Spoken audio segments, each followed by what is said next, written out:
अब हम प्राणायाम प्रारंभ करेंगे। अब मैंने जैसे बताया था आपको कि 3 बंधों की प्रैक्टिस करनी है, जालंधर बंध, उद्यान बंध और मूल बंध। तो वैसे प्रैक्टिस करो पहले बिना प्राणायाम के। गले को संकुचित करके, थूक से अटका करके इसको बिल्कुल बंद कर लेना है ऐसे। न श्वास अंदर जाएगा न बाहर निकलेगा, यहाँ एकदम गांठ से लग जाती है। फिर पेट को बिल्कुल पीछे खींच लेते हैं, ये उद्यान बंद हो जाता है। फिर मूल बंद को ऐसे संकुचित कर लेते हैं जैसे आप वॉशरूम जाते हैं ना और बीच में पेशाब रोक लेते हैं ना। मान लीजिए आप वॉशरूम कर रहे हैं और बीच में कोई बात हो जाए तो आप एकदम रोक लेते हैं बीच में, तो वो प्रक्रिया ऐसे अब करनी है, संकुचित करना है मल द्वार को। जैसे आपने घोड़ा लीद करता देखा होगा या पशु, तो वो ऐसे संकुचित करते हैं, तो ऐसे मल द्वार को संकुचित करना है। और जब इसको बैठ करके आप 10-20 बार ऐसे करेंगे, इसको खेचरी मुद्रा बोलते हैं। ऐसे 10-20 बार ऐसे करेंगे तो आपको पायल्स और दूसरे जो प्रॉब्लम होती है ना वो नहीं होगी। भगंदर हो जाता है, बवासीर हो जाती है, या वृद्धावस्था में मल रुकता नहीं है, पेशाब रुकता नहीं है, निकल जाता है, तो वो मसल्स कमज़ोर हो जाती है वृद्धावस्था में। लेकिन यदि आप उसको प्रैक्टिस करोगे अभी से, मतलब उसको 10-20 बार बैठ करके ऐसे खोलो छोड़ो, खोलो छोड़ो, खोलो छोड़ो, तो वो मसल्स इतनी स्ट्रॉन्ग रहेंगी, आपकी ब्लड सर्कुलेशन वहाँ पर होगा कि आपको ये न तो बीमारी होगी पायल्स वगैरह की, और न बुढ़ापे में फिर आपके वो ढीले होंगे कि मल अपने आप निकल जाए या पेशाब अपने आप निकल जाए, वो स्थिति भी नहीं आएगी। तो उसको स्ट्रॉन्ग हम कभी करते नहीं है। आप कल्पना करो कि हमारे पूर्वजों ने कहाँ कहाँ तक रिसर्च करी होगी इस बॉडी के ऊपर, इसी फील्ड में नहीं, आप दूसरी फील्ड में देखोगे तो वहाँ पर भी केमिस्ट्री में बहुत रिसर्च की थी उन्होंने, फिजिक्स में बहुत रिसर्च की थी। लेकिन मैं तो इस बॉडी का बता रहा हूँ कि आपको यहाँ से लेकर के एक एक पार्ट की उन्होंने एक्सरसाइज बताई कि किस पार्ट को आपको करना है। अब ये तो हम कभी करते ही नहीं, मूल बंद का थोड़े से उनको पता है, योगाभ्यास करते हैं, वो करते हैं प्रैक्टिस इनकी, और वो स्वस्थ रहते हैं। तो आप इसको ऐसे खींचो, इसको छोड़ो, इसको खींचो, इसको छोड़ो। एक और एक गणेश क्रिया बोलते हैं उसको। अब आप कहोगे सर जी भी कैसी कैसी बातों पहुंच गई। गणेश क्रिया जब ध्यान आए तो बताना पड़ता है ना। जब हम मल त्यागते हैं, आजकल तो सिस्टम ही ऐसा हो गया, आप अमेरिका में जाओ, अमेरिका में एक ऐसा सिस्टम बनाया, रिसर्च कर लिया उन्होंने कि भाई भारतीयों का सिस्टम बहुत बढ़िया था मल त्याग करने का, कि वो बैठ कर करते थे। मल त्याग हमारे यहाँ कैसे करते थे, हम ऐसे बैठ कर करते थे, ऐसे बैठ जाते थे और फिर मल त्याग करते थे। और फिर कहते इस पर टांग पर ज्यादा लेफ्ट टांग पर ज्यादा बोझ होगा तो मल जल्दी निकल जाता है। अब ये रिसर्च आई है कि जो उकड़ू बैठ के मल करते हैं उस पर कमोड पर, वो तो बड़ा साइंटिफिक है, बहुत ज्यादा कम जमा लोगों को, बहुत ही अनसाइंटिफिक है। तो फिर क्या किया उन्होंने, अब उन्होंने चौकियां बना दी, उस कमोड के साथ में चौकियां रख रखी है कि बैठो तो कमोड पे, पैर को इस तरह से मोड़ो। लेकिन फिर भी उसका मुंह बेनिफिट थोड़ा मिलता जो इस तरह बैठ के मिलेगा। हम उनकी तरफ भाग रहे हैं, वो हमारी तरफ भाग रहे हैं। तो इस तरह बैठने से बहुत ज्यादा लाभ होता है। फिर उस समय क्या करते थे, पानी ले जाकर पानी से कि सारा मल तो निकलता नहीं, आंतों से मल आ गया, कुछ बाहर निकल गया और कुछ जो मल द्वार है उसमें फंसा रह गया। अब जब उसमें फंसा रह गया तो हम सारे दिन परेशान रहते हैं, आलस से छाया रहेगा, अपान वायु निकलेगी तो उसमें बहुत बदबू आएगी, क्योंकि आएगी तो उसी रास्ते से मल पड़ा हुआ है। तो हमारे यहाँ क्या था कि पहले अंगुली से उसको साफ करते थे, जैसे माँ बच्चों का साफ करती है ना, छोटे बच्चों का देखा होगा आपने, तो वो बड़ों का भी साफ करना चाहिए, अंगुली दे करके उस स्थान को, मल द्वार को पूरी तरह साफ करके पानी से धोना चाहिए ताकि वहां मल रहे ही नहीं। तो ये प्रॉब्लम क्यों आ रही है अब इसकी, अब इस समय बहुत ज्यादा ये भगंदर, बवासीर, ये उल्टी सीधी बीमारियां इसकी बहुत ज्यादा बढ़ रही हैं। लेकिन यदि जब तक हमारी प्राचीन परंपरा थी, बैठ कर करते थे, मल द्वार को साफ करते थे, तब तक ये परंपरा, ये प्रॉब्लम नहीं होती थी। तो ये भी करनी चाहिए। अब नहीं सोचेंगे कि भाई करा तो योग रहे, पता नहीं कहाँ घुस गए मल में ले जा करके, लेकिन ये बतानी जरूरी थी, प्रसंग आ गया तो। गणेश क्रिया इसको बोलते हैं, आप समझ आए ना। तो इसको उद्यान बंध लगाओ और गणेश क्रिया किया करो ताकि मल वो बिल्कुल साफ रहे। जितना शरीर साफ रहेगा उतना ये स्वस्थ रहेगा, उतना ही अच्छा रहेगा, कोई बीमारी आपको नहीं होगी। नहीं तो बवासीर हो जाए तो उससे पूछो जिसको बवासीर है, कितना बुरा हाल होता है उसका। इसके सीक्वेंस है सर, वैसे जो बंद है इसको पहले ये लगाना, फिर ये लगाना, फिर ये आप कैसे हाँ, मतलब ये तीनों इकट्ठे लग जाए, जो सांस निकालेंगे ना। बाहर? हाँ, हाँ, देखिए।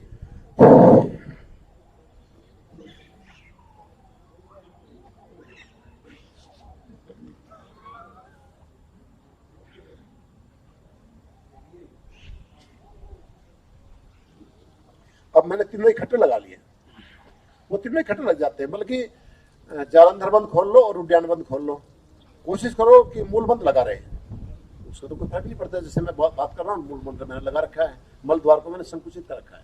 अच्छा, तो जितनी अच्छा इसमें संकुचित करना है, हाँ तो मूवमेंट नहीं करना। ना, मूवमेंट नहीं करना। अच्छा। वो तो खींचनी मुद्रा है, मूवमेंट तो तब करो जब एक्सरसाइज करनी है। अच्छा, वैसे खींच कर रखना, वैसे खींच कर रखो।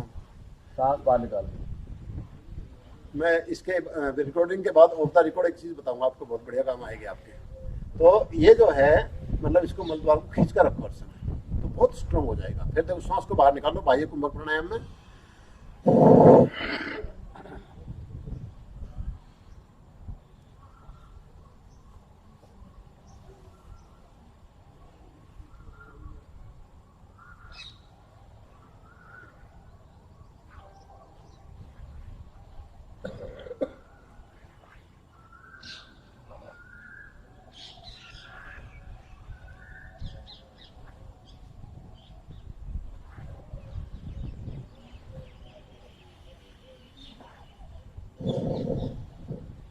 ये हुआ बाह्य कुंभक प्राणायाम। ये कम से कम भी मिनिमम तो 3 बार करो, और 21 बार तक ले जाओ।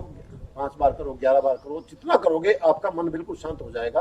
और अभी तो शुरू शुरू में कर रहे तो थोड़ी सी बेचैनी सी फील होगी, बाद में तो ध्यान, आप यहाँ भ्रिकुटी में ध्यान ले आओ, सहस्त्रार चक्र में ले आओ, या जीभ के सामने ले आओ, हार्ट में ले आओ, नाभि पर ले आओ, मणिपुर चक्र में ले आओ, तो फिर आपका ध्यान भी लग जाएगा इसमें। और इसमें ध्यान एकदम लग जाता है, क्योंकि मन और प्राणों का संबंध है। मन रुकेगा तो प्राण रुकेंगे तो मन रुक जाएगा। तो ध्यान के साथ करोगे बैठ करके, एकांत में बैठ के, तो इतना आनंद और इतनी शांति आपको मिलेगी कि फिर आप एकांत में बैठ के इसको घंटों घंटों करते रहोगे, करना है। ठीक है ना जी, फिर करो।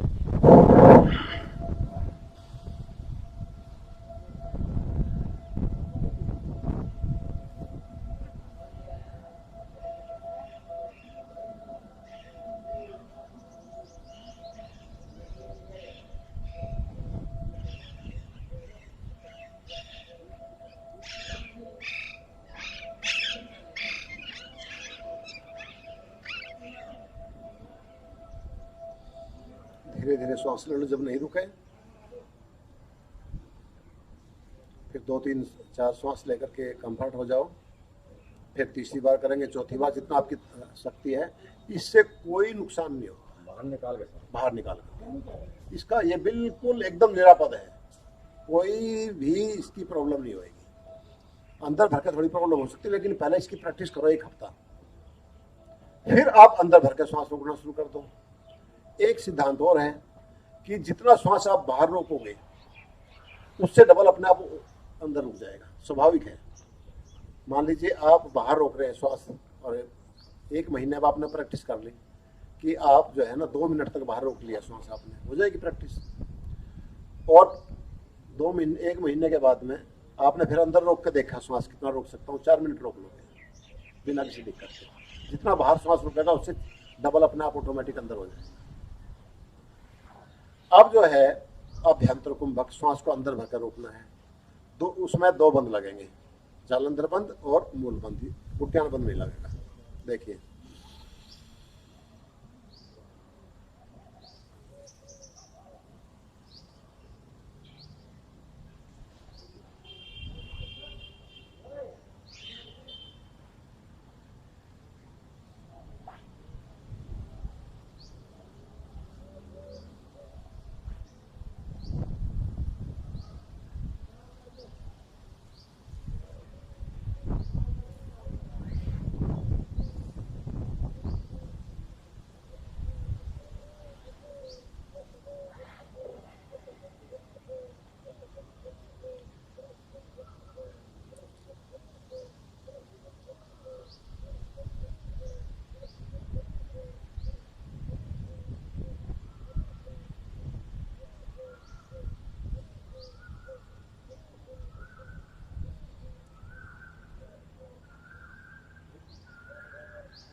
फिर धीरे से सांस को निकाल लेंगे। पहले जालंधर बंद खुलेगा, मूल बंद को लगाए रखो। तो इस तरह से 3 मिनिमम करो, 11 करो, 5 करो, 21 करो, फिर आपकी इच्छा पर है। तो ये है आभ्यंतर प्राणायाम। वो था बाह्य वृत्ति, ये आभ्यंतर वृत्ति। तीसरा है स्तंभ वृत्ति। योग दर्शन के अनुसार स्तंभ वृत्ति का मतलब है श्वास को जहाँ का तहाँ रोक लिया, चल रहा है और सडनली रोक लिया आपने। जितनी देर रोक सकते हो रोको। जैसे मेरा श्वास चल रहा है, या थोड़ा सा मैंने अंदर भर लिया और एकदम रोक लिया।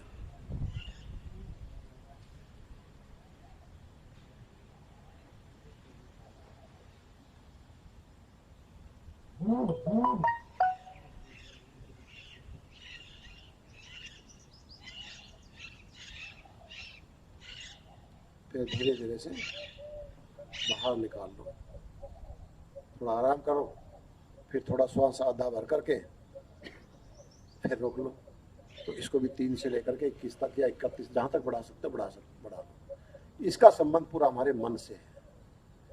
आपको करके देखोगे तो आपको ये पता लग जाएगा कि 1 महीने के नहीं 1 हफ्ते की प्रैक्टिस से ही काफ़ी कुछ रिलीफ मिल जाएगी मेंटली प्रॉब्लम्स में।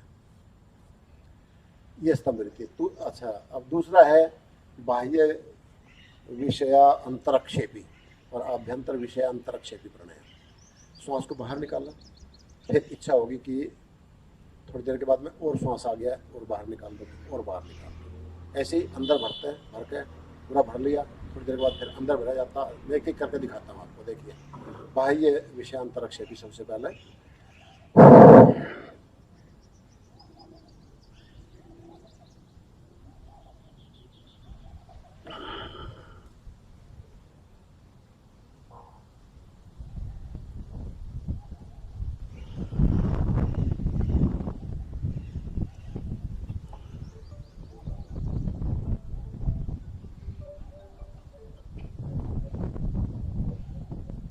मैंने बाहर पहले पर श्वास निकाला, फिर 2-3 बार, फिर मैंने थोड़ा थोड़ा करके और बाहर निकाला। ऐसे ही श्वास को अंदर भर लिया,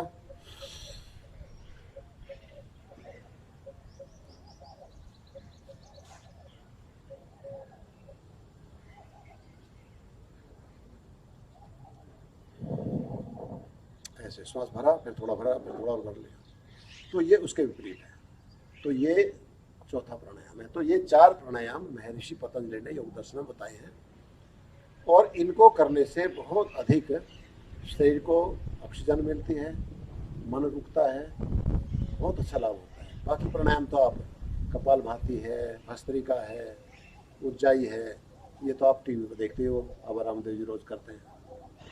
तो ये प्राणायाम का थोड़ा सा प्रैक्टिस मैंने आज आपको कराई है और थोड़ा सा बंधों के विषय में समझाया है और उनका लाभ बताया है। ठीक है जी।